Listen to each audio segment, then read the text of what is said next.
Hello friends, welcome to my channel.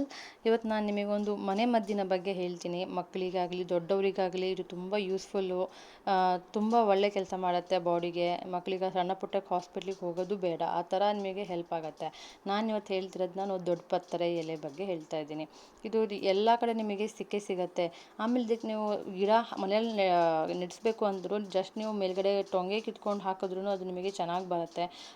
ಬೇರೆ ಬೇಕು ಅಂತ ಏನಿಲ್ಲ. ಸೊ ನೀವು ಎಲ್ಲರೂ ಒಂದು ಪಾಟಲ್ಲಿ ಹಾಕ್ಕೊಂಡು ಯೂಸ್ ಮಾಡಿಕೊಂಡ್ರೆ ನಿಮಗೆ ಯಾವುದು ಮಕ್ಕಳಿಗೆ ಈಸಿಯಾಗಿ ಮೆಡಿಸಿನ್ಸ್ ಮನೆಯಲ್ಲೇ ಮಾಡಬಹುದು.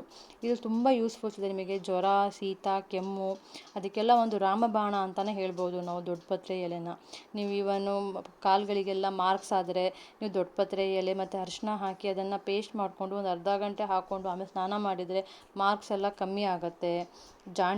ಜಾಂಡೀಸ್ ಅವರಿಗೂ 10 ಡೇಸ್ ಕಂಟಿನ್ಯೂಸ್ ನೀವು ಆ ಎಲೆ ಕೊಟ್ಟರೆ ಜಾಂಡೀಸು ಕಮ್ಮಿ ಆಗುತ್ತೆ.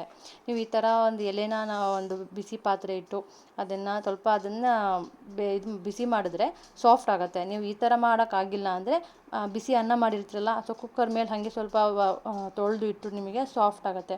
ನಿಮಗೆ ಫುಲ್ ಅದು ಸಾಫ್ಟ್ ಆದಮೇಲೆ ನಿಮಗೆ ಈ ಥರ ಸಾಫ್ಟ್ ಅನಿಸಿದ್ಮೇಲೆ ರಸ ತೆಗಿಯೋಕ್ಕೆ ಈಸಿ ಆಗುತ್ತೆ. ಸೊ ಸಣ್ಣ ಮಕ್ಕಳಿಗೆ ಆ ರಸದ ಜೊತೆಗೆ ಜೇನುತುಪ್ಪ ಹಾಕ್ಕೊಟ್ರೆ ಅದನ್ನು ಶೀತ ಕೆಮ್ಮಿಗೆಲ್ಲ ಹೆಲ್ಪ್ ಆಗುತ್ತೆ. ಸ್ವಲ್ಪ ಬಿಸಿ ಮಾಡಿ ಎದೆ ಮೇಲೆ ಇಟ್ಟರೆ ಆ ಕಫ ಕಮ್ಮಿ ಆಗುತ್ತೆ. ಹಾಗೆ ಡೈಜೆಷನ್ನಿಗೂ ಹೆಲ್ಪ್ ಆಗುತ್ತೆ. ದೊಡ್ಡಪತ್ರೆ ಎಲೆ ಮತ್ತು ಉಪ್ಪು ಹಾಕಿದ್ರೆ ಡೈಜೆಷನ್ನಿಗೂ ಹೆಲ್ಪ್ ಆಗುತ್ತೆ. ಈವನ್ ಇದಕ್ಕೂ ಯೂಸ್ ಮಾಡ್ತಾರೆ, ಮಜ್ಜಿಗೆ ಹುಳಿ ಯೂಸ್ ಮಾಡ್ತಾರೆ.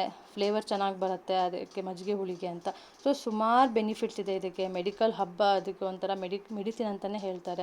ನನ್ನ ಮಗ ಎಲ್ಲ ಥರನೂ ತಿಂತಾನೆ. ಅವನು ಬರೀ ಹಾಗೆ ಕೊಟ್ಟರು ಹಾಗೆ ತಿಂತಾನೆ, ಜೇನುತುಪ್ಪದಲ್ಲಿ ಕೊಟ್ಟರು ತಿಂತಾನೆ, ಉಪ್ಪು ಹಾಕಿ ಕೊಟ್ಟರು ತಿಂತಾನೆ.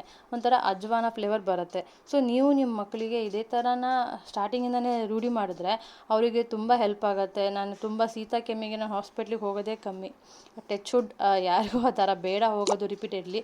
ಸೊ ಹಾಗಾಗಿ ನೀವು ನಿಮ್ಮ ಮಕ್ಕಳಿಗೆ ಇದನ್ನು ರೂಢಿ ಮಾಡ್ತಾ ಬನ್ನಿ. ಆವಾಗ ನಿಮಗೆ ಗೊತ್ತಾಗುತ್ತೆ ರಿಸಲ್ಟ್ ಏನು ಅಂತ. ನೀವು ಟ್ರೈ ಮಾಡಿ ನನಗೆ ಕಮೆಂಟ್ ಮಾಡಿ.